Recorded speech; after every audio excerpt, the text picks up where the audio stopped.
Welcome students to the second chapter of Geography of 9th class, Geographic Grid, Latitudes and Longitudes.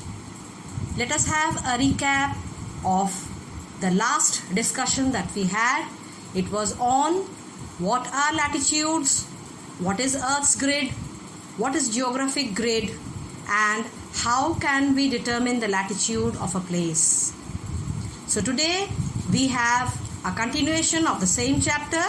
We will begin with latitude and the heat zones of the earth. Now, heat zones have been demarcated on the basis of slanting rays and direct rays of the sun. So this is the zone, the tropical zone, which is the widest zone, has the maximum concentration of vertical rays of the sun, and as we go to the higher latitudes, the middle latitudes and the higher latitudes, we find that the rays of the sun become more and more slanting, and it is because of the distribution of heat by the sun that these zones on the either side of the hemisphere, the northern as well as the southern hemisphere, they are called as the temperate zones, and the zones surrounding the Arctic Circle and the Antarctic Circle are called the frigid zones because they receive extremely slanting rays of the sun.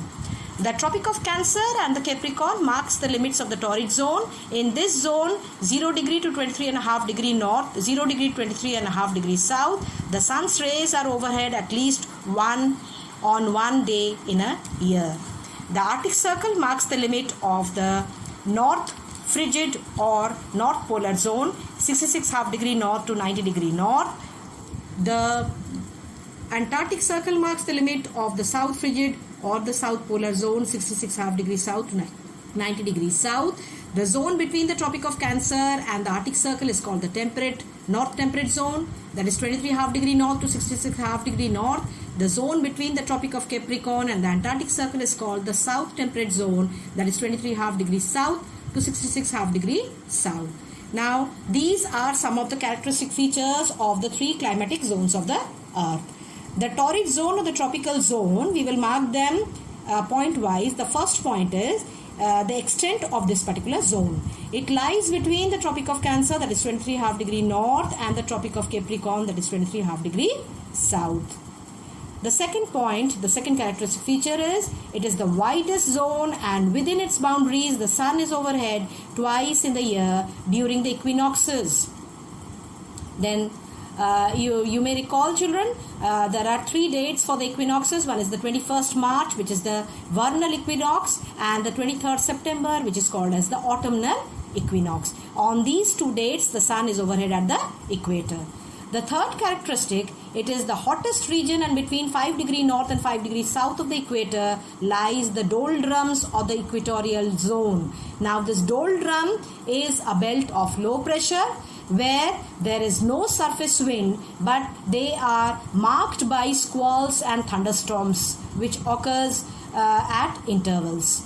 It is an area of low pressure because it receives vertical or almost vertical rays of the sun throughout the year. That is the fourth characteristic. The fifth characteristic, it is the basis of all the pressure belts and the movement of the winds from high pressure to low pressure region. Remember, children, that the equatorial pressure belt is a low pressure belt, and there are alternating belts of low and high pressure which covers the earth. So the next belt above the equatorial belt is the subtropical high pressure belt, because the equatorial belt is a low pressure, the alternating belt is a high pressure belt. The next zone, heat zone, is the temperate zone. And the first characteristic is the extent. The north temperate zone is 23.5 degree north to 66.5 degree north, lies between the Tropic of Cancer and the Arctic Circle, and the south temperate zone, 23.5 degrees south to 66.5 degrees south, stretches from the Tropic of Capricorn to the Antarctic Circle. The second property is these zones lie between the torrid and the frigid zone, and the climatic conditions between summer and winter are marked. Mind it, because they are temperate zones, that is why the climate there is mild and it is temperate. Neither it is very hot nor is it very cold. In summer, the days keep getting longer and longer as we go towards the poles, and in winter the days get shorter and shorter. The fourth characteristic, this zone is the most comfortable for living and working, and almost half of the world's population lives in this region. Remember, the country that occupies this particular zone, temperate zone, is Europe, and almost half of the world's population lives in this zone. It is because of the climatic condition that is favorable for human habitation. The next zone is the frigid zone. The first characteristic again is the extent. The North Frigid Zone lies between the Arctic Circle, that is 66.5 degree north, and the North Pole, that is 90 degree north. The South Frigid Zone lies between the Antarctic Circle, 66.5 degrees south, and the South Pole, that is 90 degree north. The second characteristic, because of the tilt of the Earth's axis, it is impossible for the slanting rays of the sun to reach beyond the Arctic Circle from 23rd September to 21st March and reach the Antarctic Circle from 21st March to 23rd September. These are the coldest zones. So within the Arctic Circle and the Antarctic Circle, the sun's rays become very, very slanting, and that is one of the reasons why these are the coldest zone. They are almost frozen throughout the year. The third characteristic, in winter the sun does not rise for at least 24 hours within the margins of these zones. At the poles, they have 6 months of light and 6 months of darkness. If you recall what you studied in the previous classes, children, you will remember that these regions are called as the land of midnight sun. This is due to the factor that they have 6 months of light and 6 months of darkness. The fourth characteristic, the ground freezes deeply in winter, remains frozen for the major part of the year. And this is why this particular region has got no soil, and it is called permafrost because it is permanently frozen. The divisions are broad, and there are several factors that affect them: climatically, altitude, distance from the sea, etc. The next is about the 0 degree longitude, that is the prime meridian. It is also called as the Greenwich Meridian. Now let us see why it is given the name of Greenwich Meridian. The Greenwich Meridian is the reference line for measuring east-west distances. The Greenwich Meridian converges on the two poles and passes through the observatory at Greenwich near London. And it's for the same reason that because this particular meridian happens to pass through the observatory at Greenwich near London, that is why it has been also named as the Greenwich Meridian. This is also called as the prime meridian. So the valuation of the longitudes actually begins from this particular longitude, that is the 0 degree, the prime meridian, and there are 180 longitudes, meridians of longitudes to the east, and 180 meridians of longitude to the west. The concept of longitude, definition: longitude of a point is the angular distance of point east or west of the Greenwich Meridian. For example, point C at a distance of 60 degree east of Greenwich Meridian, the longitude of C will be 60 degree east. Now, it's very important to note here, children, the Greenwich Meridian is numbered 0 degree longitude. Longitudes are measured from 0 degree to 180 degree. Remember that the 180th longitude coincides with the 0 degree to form one complete circle over the globe, and there are no two lines or two meridians of 180 degree longitudes. They are overlapping on each other. Therefore, there is a single longitude of 180 degree, which could be only written as 180 degree, or it could be written as 180 degree east dash west. The next is the definition of lines of longitude.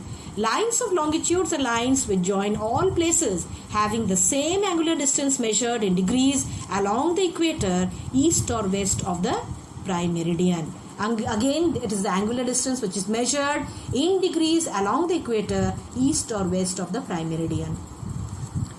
Now, there's a question here: why lines of longitudes are called meridians of longitude? Okay, the answer is given here. Lines of longitudes are called meridians because all places along the same meridian of longitude experience noon or midday at the same time.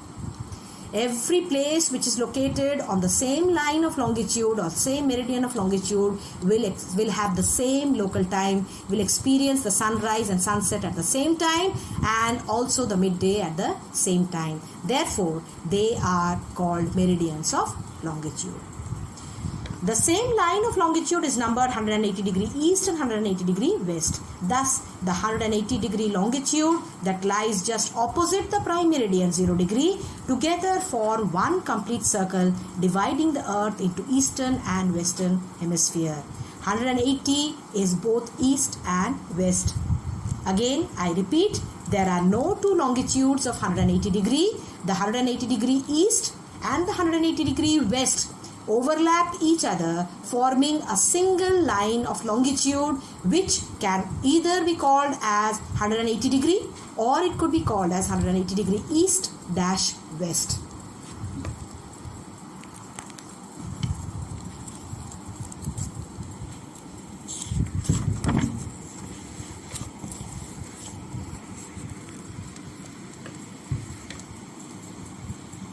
Now, this is something important. The distance between two consecutive longitudes decreases gradually with distance away from the equator. This is because the meridians of longitude converge at the two poles. Meridians of longitude converge at the two poles. Each and every meridian of longitude is diametrically opposite to another longitude, and together they form one big circle.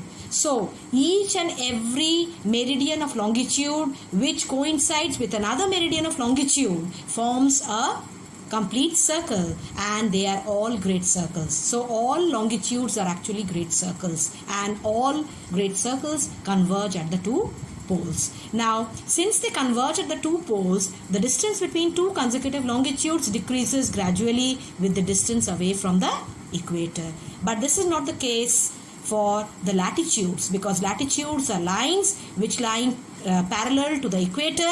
They are equidistant from each other, and the length of latitude keeps on decreasing as we approach the poles. Therefore, the equator is the only great circle which cuts the earth into two equal hemispheres, but all the other parallels of latitudes are not great circles. They are the small circles, because one could not cut across the plane of these latitudes and form two equal hemispheres of the earth. That is why they do not satisfy the definition of great circles. Whereas the distance between two consecutive meridians decreases gradually, the distance between two consecutive latitudes remains constant. This is because lines of latitudes are parallel lines. Not only parallel, children, they are equidistant from each other.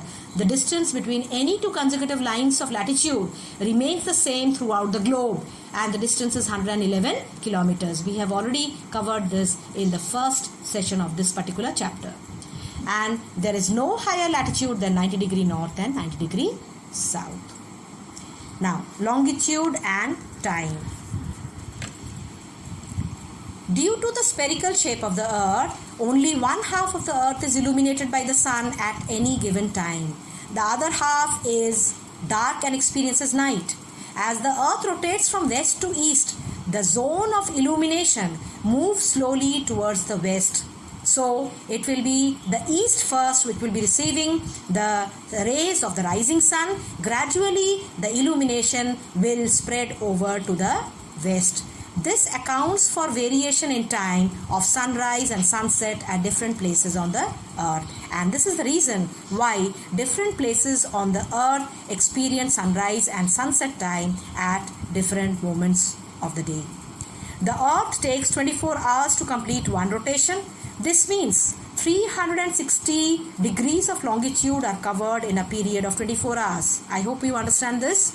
When the earth completes one rotation, that is spinning on its axis in 24 hours, so throughout the globe there are 360 lines of longitudes which covers the globe. Therefore, it is covering 360 lines of longitude in a time period of 24 hours.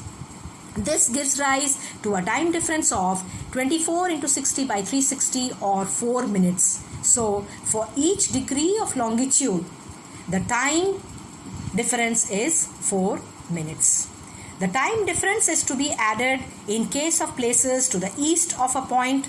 In case of places to the west, the time difference is to be subtracted. Now this is something to be noted. It's very, very important.